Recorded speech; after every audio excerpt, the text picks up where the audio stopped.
This is Las Vegas Real Estate Now with local real estate expert Harvey Blankfeld. Where we want to educate you about our market, empower you to make wise decisions, and help you engage with our expert contributors. Jeff, I want to talk to you today about budgets. Budgets. It's a four-letter word, isn't it? Yeah. It should be. See, that's why you're an accountant.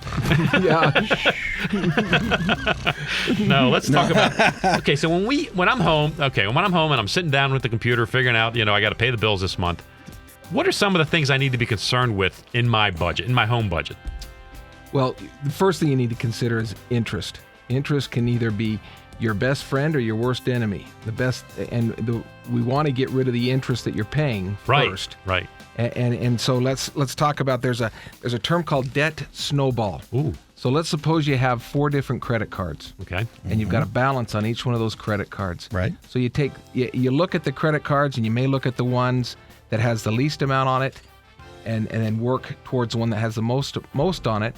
And for 3 of those credit cards, you make the minimum payment. And one of those credit cards, you make as much as you can to get that paid off.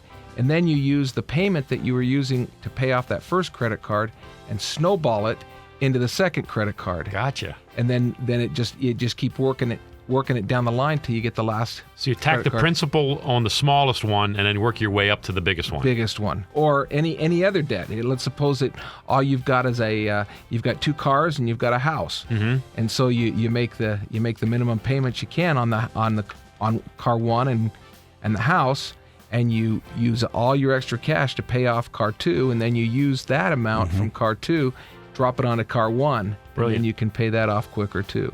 Outstanding. And I'm going to state something that some people may think is quite obvious, but I want to say it anyway. The interest rate you're paying on a credit card is substantially higher than the interest rate you're going to earn in a savings account. That's correct. So when you're thinking about where that money needs to be, paying off that debt is going to get you better return than just throwing money into savings. Interest accumulates 24 hours a day, 365 days a year. There it is. And it accumulates either in your pocket or out of your pocket. There you go. So get rid of that interest that you're paying out as fast as you can. How much money do I want to maintain in a liquid savings account? This is one of the questions I hear all the time. How much money should I have just in savings? As outside of investing in something that's a little tougher to get out? You're referring to like the emergency fund? Okay. No, there's two different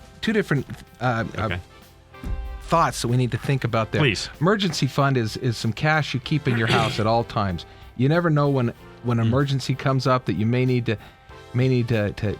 So you keep it under the mattress at home? You keep under the mattress at home. Okay. And who knows what that is? Maybe a broken car, a broken water heater, a broken garbage disposal, or something that all of a sudden it hits you right between the eyes. Cool. And you can go and take care of it.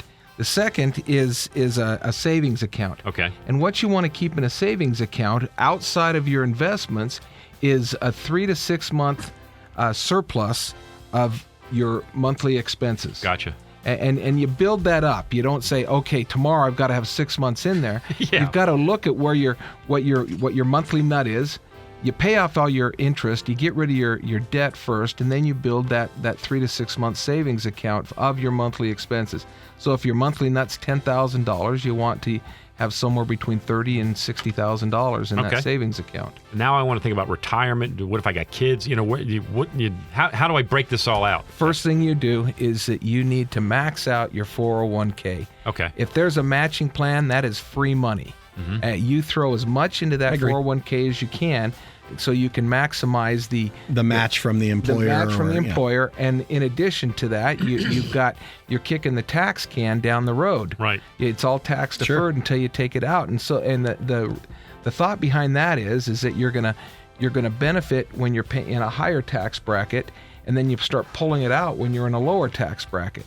This has been Las Vegas Real Estate Now. Thanks for listening. And remember to tune in every Tuesday morning at 9 a.m. on 101.5 FM, 720 a.m. KDWN.